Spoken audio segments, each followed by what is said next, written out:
अस्सलामुअलैकुम, आदाब। Non stop 25 news में आपका खैर मकदम है। मैं हूं सानिया। अब आइए नजर डालेंगे आज की अहम खबरों पर।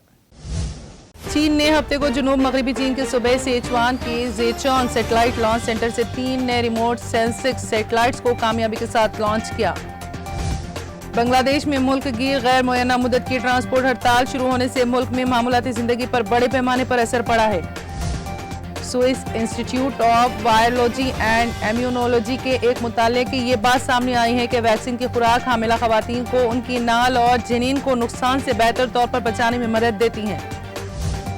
बरतानिया में नामालूम हैक एक्टिविस्ट ग्रुप के मिलियन मार्च के दौरान 8 पुलिस एहलकार जख्मी और 12 मुजाहिरीन को गिरफ्तार कर लिया गया।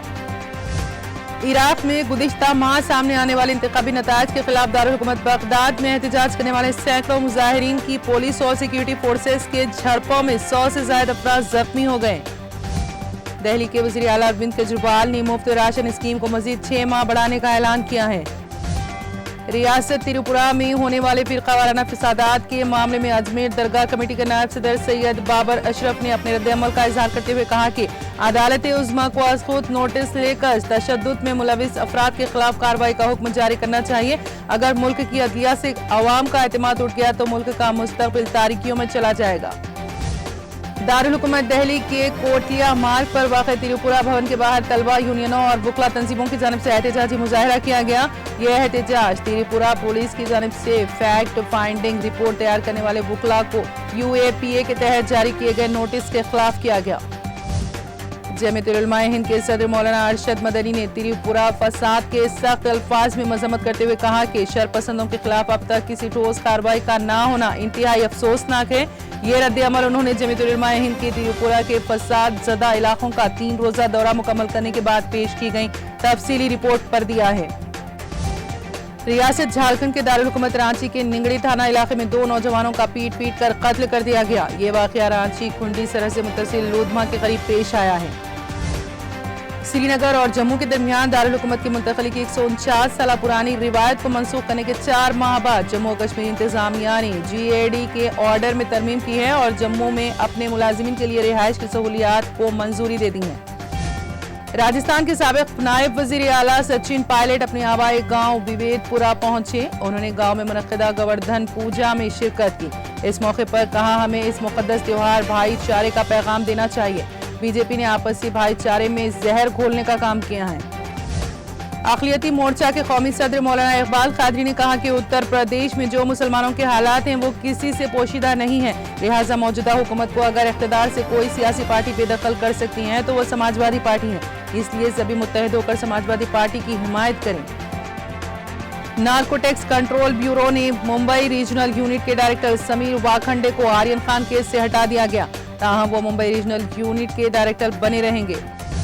बीजेपी ने 7 नवंबर को एक रोजा कौमी मजलिस आमिला का इजलास बुलाया है, जिसमें अगले साल के अवाइल में होने वाले 5 रियासतों के असमी इंतखाबात, कोरोना टीकाकारी मुहिम समेत मौजूदा मसाइल पर गौर ख़ौज किया जाएगा। वजीर आजम नरेंद्र मोदी आइंदा 15 नवंबर को भोपाल के तारीखी जम्बूरी मैदान में रियासती सतह की कबायली कॉन्फ्रेंस से खिताब करेंगे। और Jammu Kashmir road transport corporation के वॉलंटरी रिटायर्ड एम्प्लॉयज एसोसिएशन ने हफ्ते के रोज प्रेस कॉलोनी में अपने मुतालिबात को लेकर एहतजाज दर्ज किया। राजस्थान में भी आइंदा दिसंबर से 12 से 17 साल की उम्र के बच्चों को टीका लगाने का काम शुरू होगा। राजस्थान में बीजेपी के रियासती सदर डॉक्टर सतीश पुन्नया ने राजस्थान हुकूमत से तमाम स्कूलों में ज़हनी तौर पर माजूर तलबा के लिए खुसूसी असातिज़ा की भर्ती करने का मुतालिबा किया है। उत्तर प्रदेश में असेंबली इंतखाबात से पहले वजीर आला योगी आदित्यनाथ ने वाजे किया है कि वो जहां से पार्टी कहेगी वहां से असेंबली इंतखाबात लड़ेंगे। दिवाली के त्योहार पर फौज की वर्दी जैसे लिबास पहनने के मामले पर दिग्विजय सिंह और पास सियासतदान वजीर आजम पर तनकीद कर रहे हैं। दिग्विजय सिंह ने इस ताल्लुक से ट्वीट के जरिए सवाल उठाते हुए कहा कि क्या कोई शहरी फौजी की वर्दी पहन सकता है। स्कॉटलैंड के खिलाफ मैच जीतने के बाद कप्तान विराट कोहली ने कहा कि पिछले मैच की तरह इस बार भी हमने अपना हदफ हासिल कर लिया। हम समझ गए कि टास्क कितना अहम है। हमने टॉस जीता और आगे बढ़े। हिंदुस्तान मोहम्मद शमी, रविंद्र जडेजा की शानदार गेंदबाजी और सलामी बल्लेबाजों की कारकर्दगी से शानदार जीत के साथ नेट रन रेट के मामले में अफगानिस्तान से आगे निकलकर ग्रुप की टेबल में तीसरे नंबर पर पहुंच गया है। बतौर विलन अपने करियर का आगाज करने वाले और फिर फिल्म इंडस्ट्री में बतौर हीरो शोहरत की बुलंदियों तक पहुंचने वाले सदाबहार अदाकार विनोद खन्ना ने अपनी अदाकारी से मद्दाहों के दरमियान अपने अलग नुक्स छोड़े हैं। संजीव कुमार एक मुनफरिद अदाकार के तौर पर पहचाने जाते थे। वो बचपन से ही फिल्मों में हीरो बनने का ख्वाब देखा करते थे और अपने इसी ख्वाब को पूरा करने के लिए उन्होंने फिल्माया के एक्टिंग स्कूल में दाखिला ले लिया और अपने ख्वाब को पाए तकमील तक पहुंचा दिया। और अब इसी के साथ नॉन स्टॉप 25 न्यूज़ यहीं पर खत्म हुई। आप देखते रहिए TTV। अब इजाजत दीजिए, खुदा हाफिज।